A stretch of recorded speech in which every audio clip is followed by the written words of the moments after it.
This podcast is for educational and informational purposes only. I am not a doctor or registered nutritionist, and I do not provide medical advice. You are advised to do your own research and make decisions in partnership with your healthcare provider. If you're pregnant, nursing, have a medical condition, or are taking any medication, please consult your physician and do not go off any medication without consulting with your healthcare provider. Nothing in this podcast should be relied upon to determine dietary changes, a medical diagnosis, or course of treatment.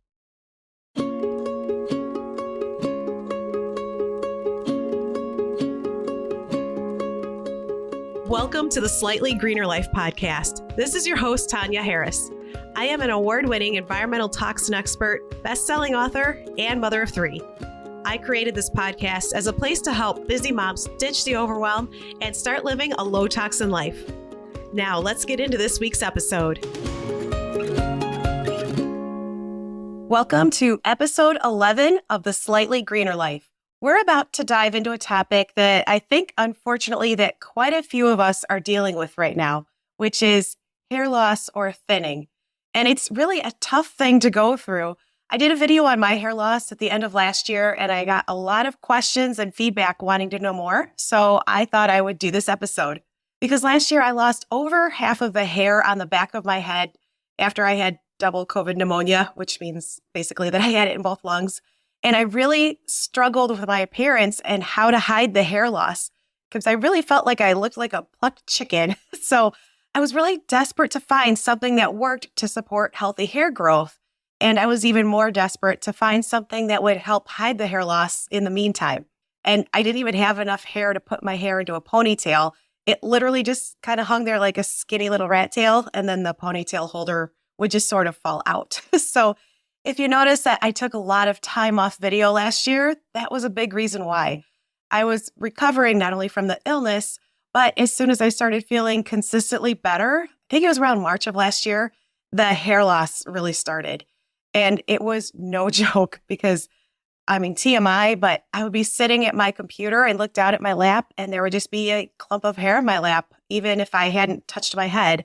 And worst of all, I wasn't sure if I was going to say this, but it happened exactly 40 years after I lost my hair as a child when I was going through chemo as a 7-year-old for my cancer treatment. So seeing those clumps of hair triggered some pretty painful memories. And needless to say, I really struggled with all of this last year. Really, no matter what the reason for hair loss and thinning, it can be pretty traumatic. Hair is usually such a part of our identity that when we start losing it, or if it really starts to thin out, it's easy to become pretty self-conscious about it. It's about a year now after the hair loss and the hair thinning finally stopped, and there is a lot of new growth. And I'm finally out of that peacock stage with all the new hair that just kind of stuck straight out of the top of my head. So I thought I would share some of the things that have worked for me. And my daughter is a hairstylist, and she said she has never seen so much regrowth. So I must have done something that worked. And while the length isn't back yet, the fullness on the top and the back of my head definitely is. So as I go through all of these, you don't have to try all of these tips, but hopefully one or two of them will help. And fortunately, most of these things are simple things that you can do, and it really helps to support a healthy hair and scalp. We'll start out by talking about a few different reasons that may contribute to hair loss or thinning, and then we'll move on to some simple solutions, and we'll end with a few things you can do in the meantime to hide the hair loss or thinning if that's something you'd like to do like I did. There are a lot of different reasons for hair loss, and some of them are things like excessive stress, such as experiencing a traumatic event, or if you're undergoing surgery or dealing with a severe illness. Any of those can disrupt the normal cycle of hair growth and cause more hair to fall out than what usually does. And the hair loss or thinning can also happen up to a few months after an illness, a pregnancy, or surgery. So sometimes it's difficult to know exactly what the cause is. And my hair loss happened about 11 weeks after I had double pneumonia. And I had been warned that it could happen, but I was like, it's been a couple months. I'm fine. I didn't know that it could happen that much later. Not a fun surprise. So again, I think it was probably about 10 or 11 weeks later. And there are many other factors that can also affect hair growth or hair loss. Things like hormonal fluctuations, which again can happen during childbirth, but it can also happen during menopause or due to thyroid disorders. And these things can also contribute to hair loss. You can also have trouble getting enough essential nutrients like iron or zinc or biotin. vitamin C, vitamin D, things like that that can affect hair growth and lead to increased shedding. And then there's certain medications, of course, including chemotherapy, but also drugs like antidepressants and beta blockers may have the side effect of causing hair loss. And another one is sudden or significant weight loss, usually due to a crash diet or an eating disorder, because these can both disrupt the hair growth cycle as well and can result in increased hair shedding. And then also things like autoimmune disease and thyroid problems can also lead to hair loss or thinning. So basically, in summary, high stress levels, hormonal changes, nutrient deficiencies, certain medications, and rapid weight loss can all contribute to hair loss or increased hair shedding. But the good news is that this type of hair loss is usually reversible, and hair growth typically resumes once you find the underlying cause and that's taken care of. And I know that doesn't make it much easier to hear if you're in the middle of it. And also, it may take several months for your hair's growth to cycle to normalize again and for you to see noticeable improvements in hair growth and in density. And I took that kind of in the middle time to really try to figure out how to support healthy hair regrowth so that what would be coming back in would be as healthy as possible. So before we dig into some of these tips, I just want to mention that if you are experiencing excessive hair shedding or thinning, talk to your doctor or dermatologist to see if there are any underlying causes and to provide recommendations or treatment to address it. Because if that's not addressed and any possible cause isn't treated, this could be a much longer process. Now, there are a couple of FDA-approved drugs for hair loss, but they are not without side effects. Some of these included skin irritation or even excessive hair growth in different body areas. There's temporary hair shedding when first starting the treatment. And then also, I read things like insulin resistance, dry eye disease, impairment of kidney function, just to name a few. And none of those side effects sound too great, and I always love a pretty natural approach anyway. So I just really dug in to try to find some solutions that I could use at home that would help. I have a few tips listed here, and just remember to just choose one or two. And if you want to move on and do more, that's great. But just pick the one or two that you want to concentrate on and give it a good 3 or 4 months before you give up on it. And that's about as long as it can take before you notice a slight difference. And trust me, I know how hard it is to wait that long. And I'm still kind of waiting, but I see it, so now it's easier. So let's dig right in. The first one is apple cider vinegar. And it's believed that apple cider vinegar can promote hair growth by balancing the pH level of the scalp. It also helps to remove product buildup, and it can also improve blood circulation. It can be used as a rinse after shampooing, and it also has antifungal and antibacterial properties. So what you want to do is look for an apple cider vinegar with the mother in it. And it will usually say on the label, you'll see something like unfiltered or with the mother in it is typically what's on the label. But the mother is the beneficial bacteria that turned the apple cider into vinegar, and it consists of probiotics, which are good bacteria, and enzymes.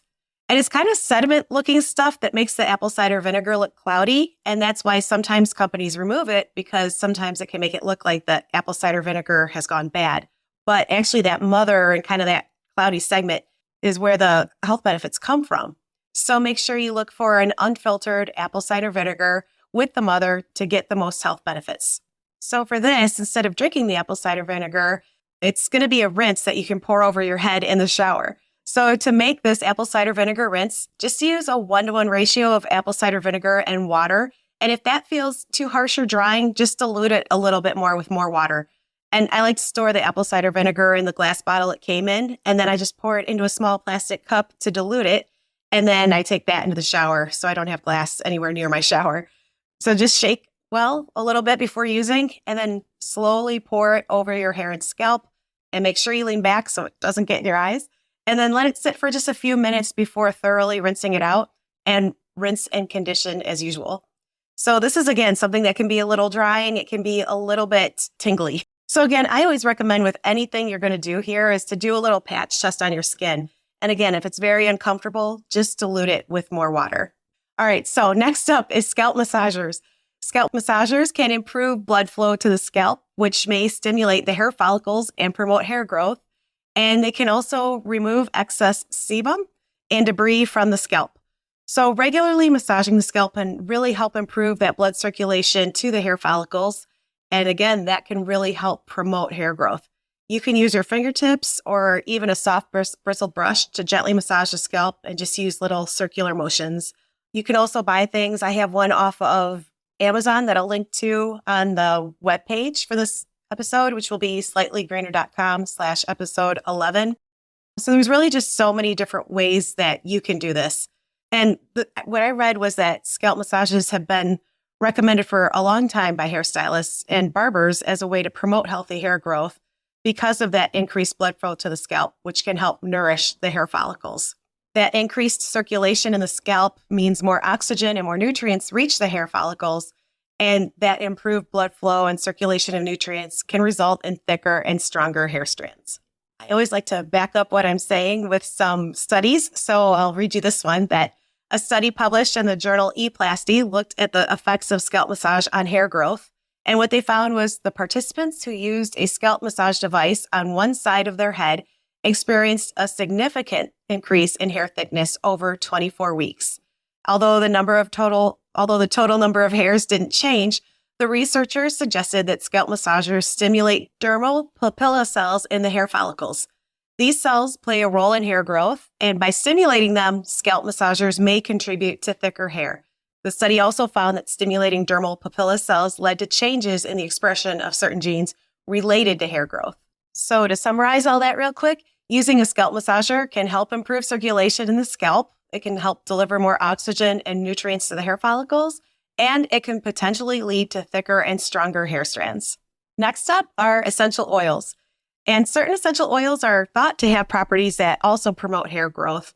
And while they're commonly used in hair care products and home remedies, it's important to note that the scientific evidence supporting their effectiveness is limited and further research is needed. But I was able to come up with some studies that showed some of the hair promoting health effects of these essential oils. So a couple of things that I want to mention real quick when it comes to using essential oils is to always dilute them by using a carrier oil. Never apply them directly to the skin. So some common carrier oils include jojoba oil, coconut oil. You can even use fractionated coconut oil, which is a more liquid form of coconut oil, which, is kind of solid. I think you set it like 72 degrees, it becomes solid again. You can use things like sweet almond oil, rosehip oil, and hemp seed oil, just to name a few of these. And you also may want to try a patch test first on a small area of skin to make sure there are no allergic reactions or sensitivities. And these things include redness, itching, or rash. And you only need a few drops of essential oils to get the benefits. A little goes a long way, so just using 2 to 3 drops and a couple tablespoons of carrier oil should be all you need. And you can also add a few drops of one of these essential oils directly to your shampoo bottle. So a few of the common oils when it comes to potentially helping hair growth are things like lavender, rosemary, peppermint, and cedarwood. So that's what I'll stick to here. So with lavender oil, it's known for its soothing and calming properties. And some people believe that it may also support hair growth by reducing stress and promoting relaxation, which can indirectly benefit hair health. But they did a 2016 study on mice and found a marked hair growth promoting effect with significantly increased numbers of hair follicles and deepened hair follicle depth, resulting in the research concluding that lavender essential oil could be applied as a hair growth promoting agent. So next up is peppermint oil. And peppermint oil has a cooling and stimulating effect on the scalp. And again, here's where you might really feel that tingling. And that tingling may be helping to improve blood flow to the hair follicles. And this was another study done on mice that found significant increase in dermal thickness, follicle number, and follicle depth when peppermint oil was applied, which again had researchers concluding that peppermint oil could be used as an agent for hair growth. And next is rosemary oil. And this one is often mentioned as a potential stimulant for hair growth. And it's believed, again, to improve blood circulation in the scalp, which may promote hair follicle health. And an article from the Cleveland Clinic cited a study in which researchers found rosemary oil to be as effective at encouraging hair growth as minoxidil, which is the hair growth medication Rogaine. So the 2015 study focused on people with androgenic alopecia, which is male or female pattern baldness. And the incidence of scalp itching, which was a side effect of the drug, was higher in the minoxidil group at the 3 and 6 month check-ins than it was in the rosemary oil group. So I thought that study was pretty exciting. And the last one we'll talk about is cedarwood oil, because this one is sometimes mentioned for its potential to promote hair growth also. and it's believed to have a balancing effect on the scalp's oil production, which may support a healthy environment for hair growth. And a study published in the Archives of Dermatology found that people with alopecia areata, which is a condition that develops when the body attacks its own hair follicles, which is where the hair grows from, and this can cause patchy hair loss. But people with this condition had significant hair growth when given a daily scalp massage of cedarwood, thyme, rosemary, and lavender essential oils, along with a carrier oil. The control group, which was using just carrier oils, had significantly less hair growth after the 7-month study period. One of my favorite products that has made such a difference in my hair is Ren Jord's line of products. And each product in the line is supportive of a healthy scalp and hair and includes many of these essential oils and other oils that can help stimulate healthy hair growth. So I have used and I love the entire line, but I use the renewing oil treatment, balancing tonic, and dry shampoo consistently. And I'll talk about the dry shampoo a little later in this episode. But as far as the renewing oil treatment, I just have to use a few drops on my scalp 2 to 3 times a week. And then I just leave it in overnight. And in the winter, I love it because I put a winter hat on to kind of help. I don't know. I feel like it helps soak those oils in. But then I just leave it overnight. And then I use the balancing tonic after I wash my hair to help balance and maintain the scalp's natural oils. So I realize that this sounds like a commercial, but I'm not an affiliate for these products. I'm really just a big fan. I feel like they've made a big difference in my hair, so I thought I'd mention them. Then again, I'll link to Ren Jord on my website at slightlygreener.com/episode 11. It's also important to remember that individual results may vary, and essential oils should not be considered as a standalone treatment for significant hair loss conditions. Just remember, if you are experiencing severe or prolonged hair loss, it's best to consult with a healthcare professional like your doctor or dermatologist for any possible underlying causes and appropriate treatment options. And lavender oil and tea tree oil, I have to mention this also, have also been found to interfere with hormones. So they should be used with caution. And just like with other hormone-disrupting chemicals that we've talked about in past episodes, I recommend not using these on children especially. Again, always do a small patch test to make sure that you don't have any reaction to any of these oils. And also make sure to use a carrier oil to dilute them and only use 2 to 3 drops of essential oil. So another thing to talk about, but you can do a lot of research on this, but I'll mention it, is that adequate nutrition is essential for healthy hair growth. So eating things like high quality sources of protein, getting enough vitamins like B vitamins, vitamin C, and vitamin D, and then minerals like zinc, and getting healthy fats from omega-3 fatty acids from sources like fish, nuts, and seeds are also all important to support healthy hair growth. And chronic stress can contribute to hair loss too. Whether you're going through an illness or you just have a stressful life, finding stress management techniques like exercise, meditation, or yoga, or whatever you enjoy that lessens stress is really an important part of promoting overall hair health. Another optional but helpful item is a silk pillowcase. And silk is a hair-friendly fabric when you compare it to cotton or linen, especially when it comes to pillowcases. And the Sleep Foundation recommends using silk pillowcases because they say that the silk's smooth texture can help it slide against hair without causing much friction, unlike rougher fabrics that can snag and damage your hair. And while silk cannot completely prevent bedhead, unfortunately, the reduced friction can lead to fewer tangles and frizz and breakage. And the same goes for scrunchies and ponytail holders because silk is a great option because it slides easily in and out of hair, which again reduces the amount of hair that's pulled out. And I know that getting a true silk pillowcase can be an investment, but when I finally tried it, it was well worth the cost. They also take a bit more care. They're a bit more of an investment, but again, the benefits really, to me, outweigh the inconvenience. So before we get into a couple of ways to hide hair loss or thinning hair, I wanted to mention a couple of things to avoid that will also help. So the first thing to avoid is sulfate shampoos, which means ones that use ingredients like sodium lauryl sulfate. And this is what's meant when you hear the term to use a sulfate-free shampoo. Sodium lauryl sulfate is used as a surfactant in some products, and that helps to get rid of dirt and grime, and it also works as a foamer. But it is a harsh ingredient, and sodium lauryl sulfate is actually used in studies to test for skin irritability. It's used as the skin irritant, where researchers need to intentionally irritate the skin and need an intentionally irritating agent to test the effectiveness of products intended to heal the skin. It can also strip the skin of protective oils, and it can lead to inflammatory skin reactions like allergic reactions or eczema. And it may also play a role in hair loss or thinning because sodium lauryl sulfate can be so irritating to the skin. If you don't rinse it out correctly or not enough, some of these sodium lauryl sulfate containing shampoos can actually corrode the hair follicle, which can lead to hair loss or slower hair growth. And because it can also be very drying to hair, it can contribute to hair breakage, also potentially leading to hair loss.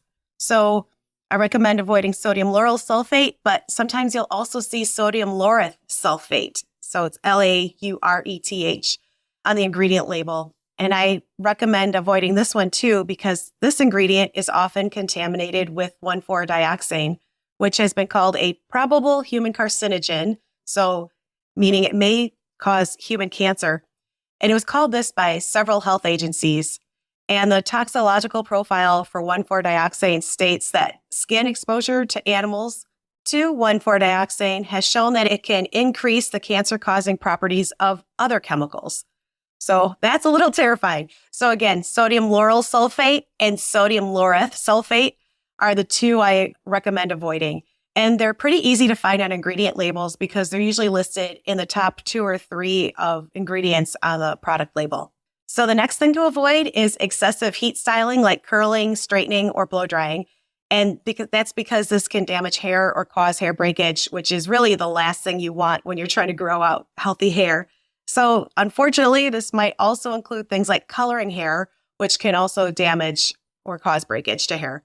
And this was a tough pill to swallow for me because my daughter didn't want to color my hair when all of this was going on last year. And I think I went almost 3 months without highlighting my hair. So in addition to looking like a plucked chicken, my natural highlights, as my daughter loves to call them, were coming in strong. But now we're at the fun part, well, which I think is the fun part, is the ways to hide hair loss or hair thinning.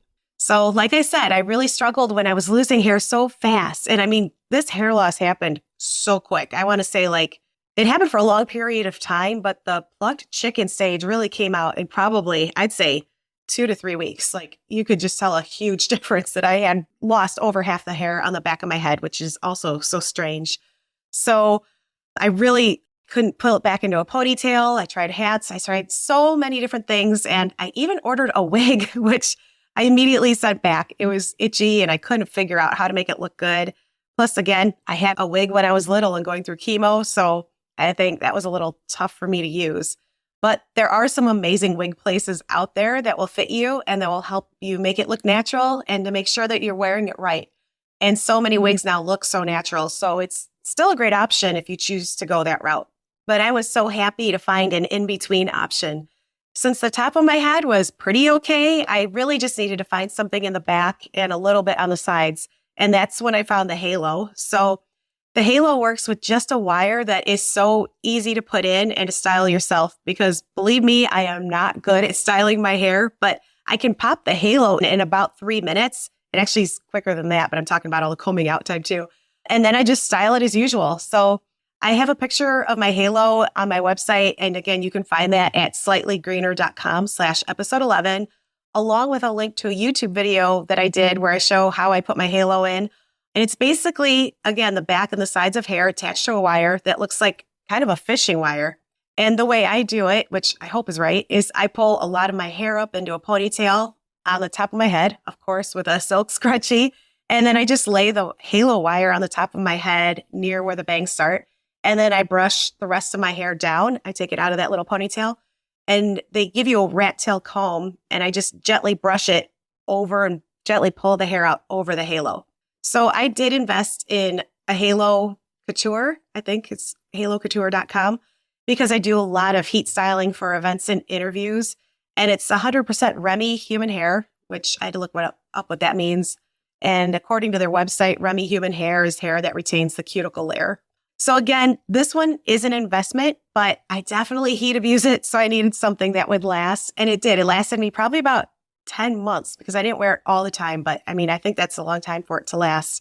And I believe with these that you have to go to a certified salon to get color matched and then to get them ordered. So you can search on halocouture.com. You can search their website to find someone near you that can do that. And also just be sure to allow extra time to get the appointment and then to receive them. They usually come in really fast though.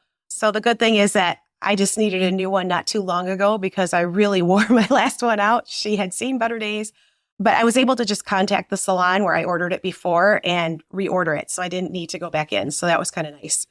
But if you don't want to invest in one like that, Amazon also has some versions of this that I've heard are pretty good. And my daughter has one actually, and they're at a lower price point. So I would go into Amazon and search wire hair extensions and read reviews to see what you think would work best with your hair type and your hair color.